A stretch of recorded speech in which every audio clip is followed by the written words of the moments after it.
Salam kerahiman. Hari ini 23 Februari. Kita akan baca dari 1358, 1363, 1365. Kita mulai ya. Dalam nama Bapa dan Putra dan Roh Kudus. Amin. 1358. Di mana ada keutamaan yang tulus, di sana harus juga ada pengorbanan. Seluruh kehidupan ini harus menjadi satu pengorbanan.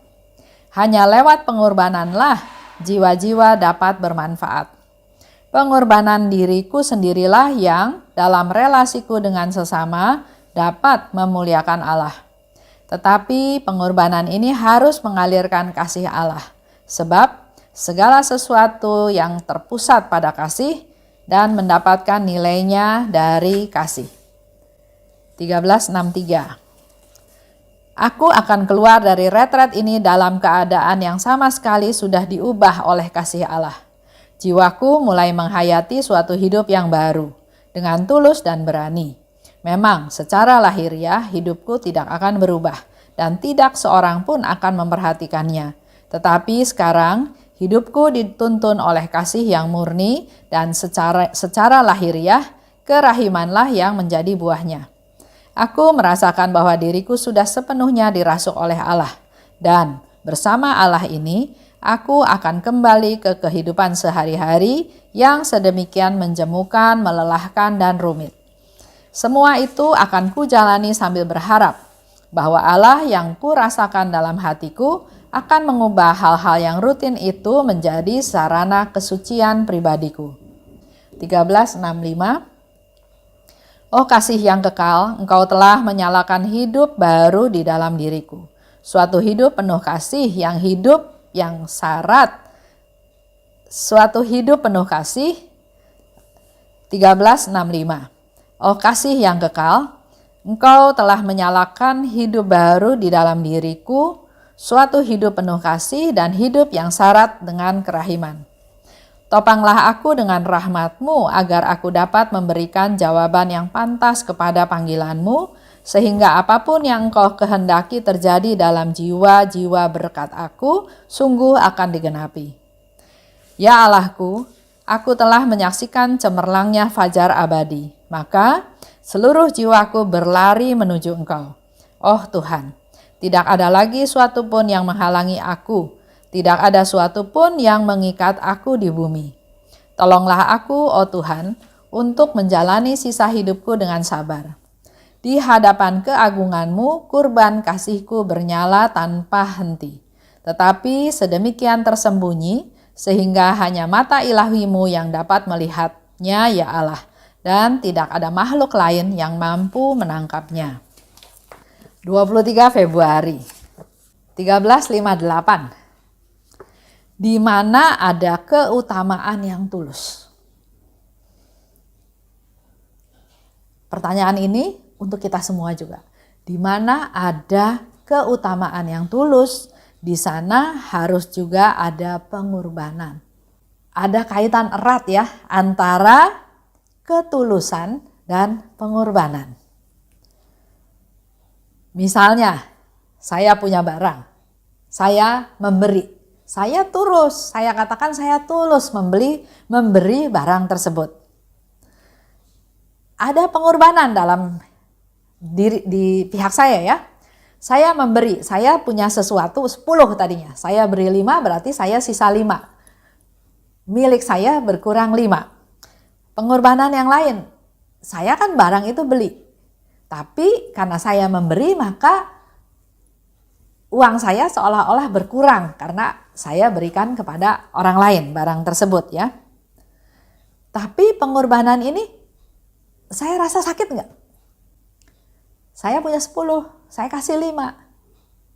Saya masih punya 5. Saya enggak merasa sakit. Saya enggak merasa kekurangan. Ini bukan pengorbanan. Kelihatannya berkorban ya, memberi, berkurang barangnya, tapi itu bukan pengorbanan yang dimaksud di sini. Atau ada juga orang yang memberi barang pada orang karena saya nggak mau barang itu lagi. Itu bukan pengorbanan. Karena yang namanya pengorbanan adalah pemberian yang tulus. Sampai kita memberi itu merasa sakit. Itu baru masuk ke dalam pengorbanan. Begitu pula dengan contoh tulus. Tulus mencintai. Suami istri ya, saya tulus mencintai kamu. Pada saat rumah tangga ini kena prahara, diombang-ambing berpermasalahan, misalnya istrinya selingkuh. Nah, hari ini saya cerita istri selingkuh lah ya, bukan suami-suami terus. Suami-suami nanti komplain karena ada juga istri yang selingkuh ya. Nah, si istrinya selingkuh. Apa yang dilakukan oleh suami? Ceraikan atau malah dipamerin? Pernah saya lihat video ya, saya nggak tahu itu betul atau enggak, tapi di dalam satu acara istrinya ulang tahun, suaminya membuat pesta untuk si istrinya karena istrinya ulang tahun ya, istrinya senang ya. Nah, tapi di acara pesta ulang tahun istrinya itu suaminya putar video. Istrinya masih belum sadar.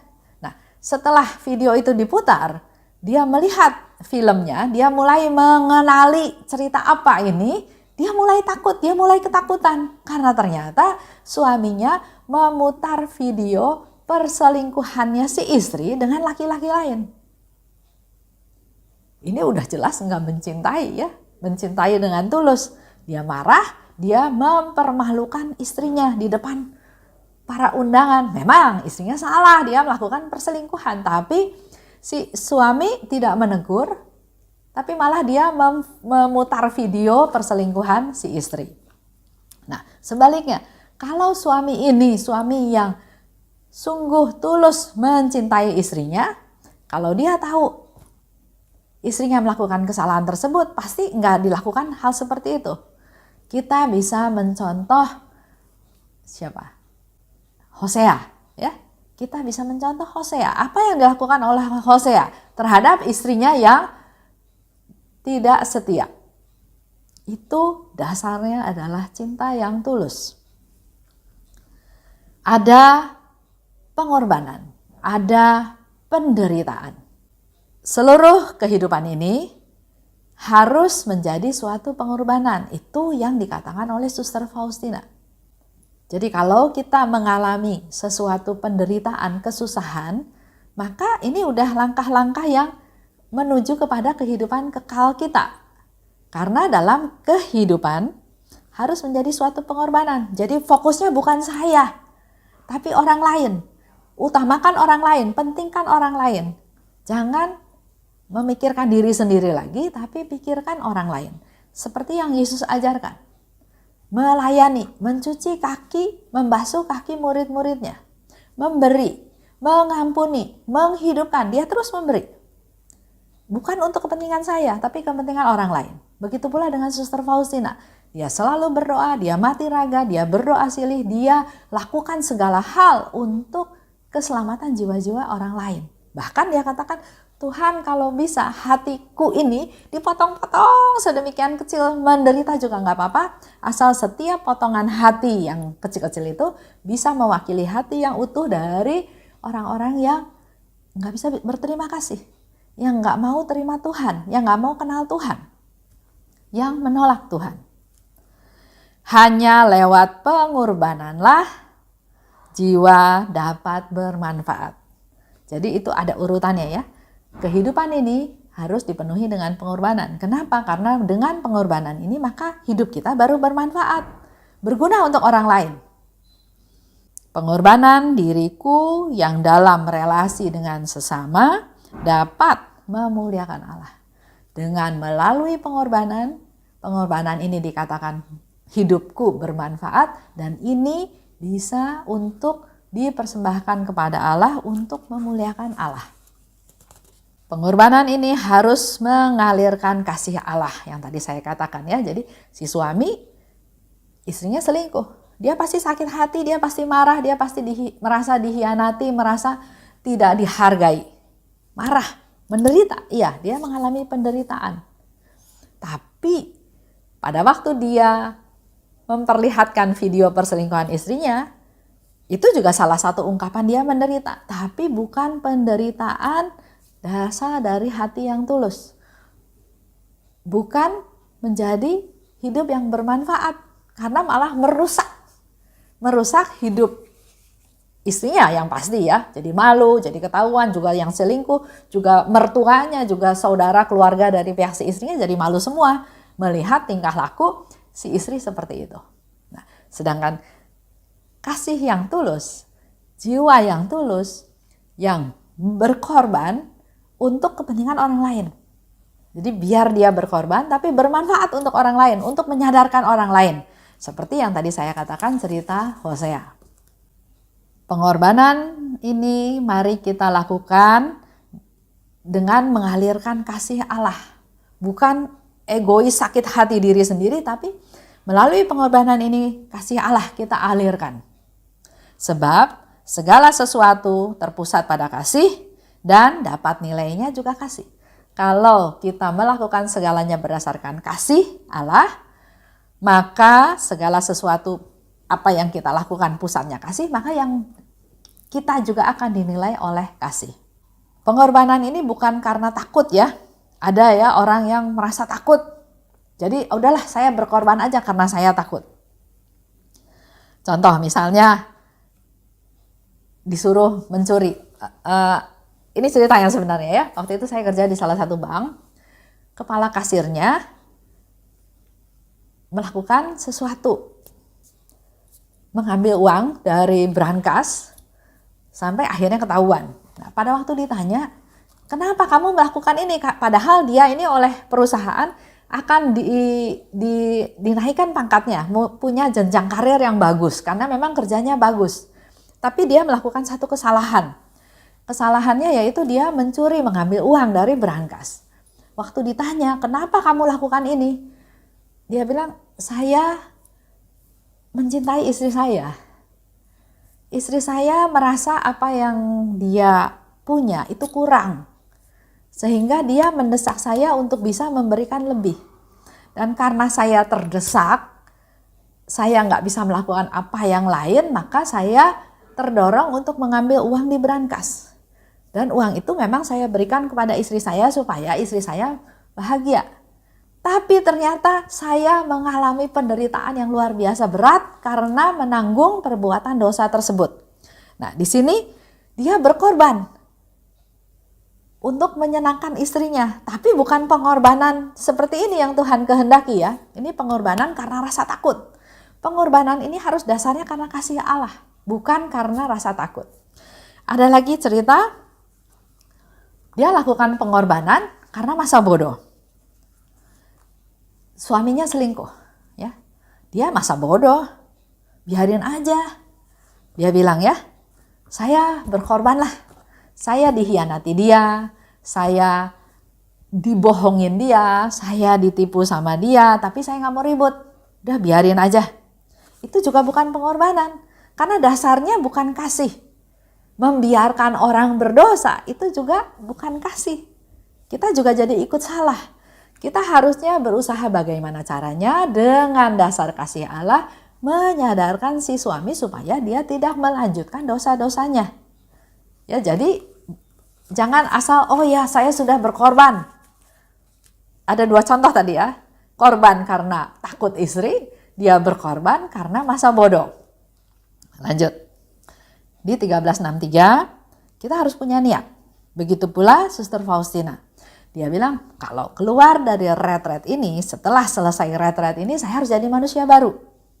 Yang sudah diubah oleh kasih Allah. Secara lahiriah, secara fisik, dia nggak ada perubahan. Dia lakukan hal yang sama.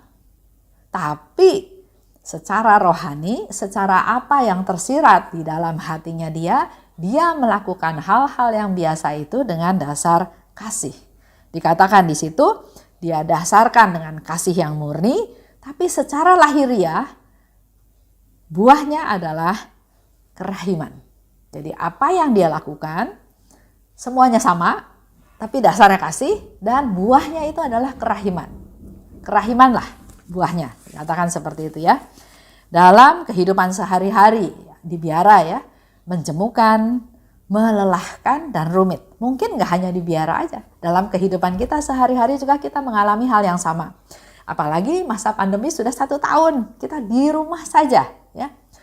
Tapi Suster Faustina katakan, aku jalani sambil berharap Allah akan mengubah hal-hal rutin itu menjadi sarana kesucian pribadiku. Melalui hal-hal yang rutin, merubah pribadiku menjadi semakin hari semakin suci. Secara fisik sama, apa yang tersirat dasarnya kasih, dan buahnya apa yang dilakukan secara fisik oleh Suster Faustina itu adalah kerahiman. Bukan cinta diri lagi, tapi kerahiman. 1365, engkau telah menyalakan hidup baru dalam diriku.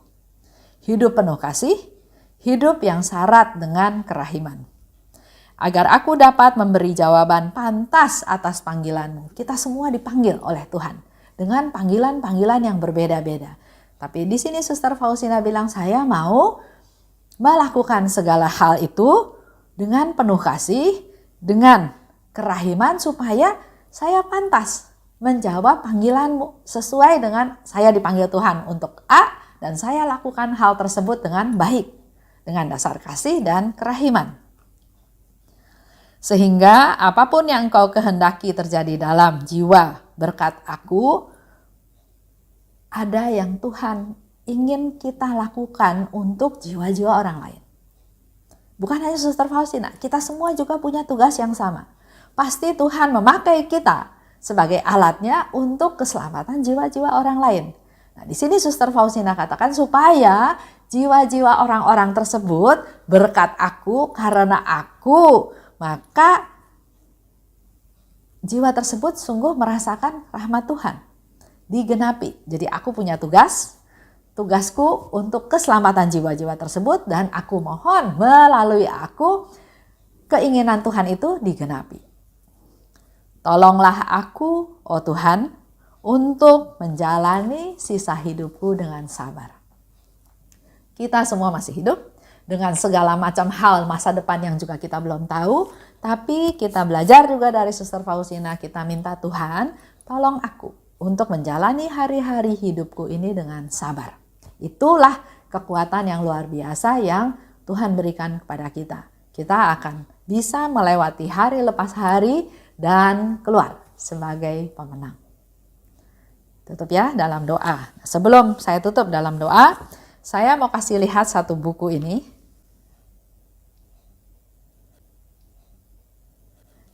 Menggali Rahmat Ilahi. Dengan tema penderitaan dan belas kasih.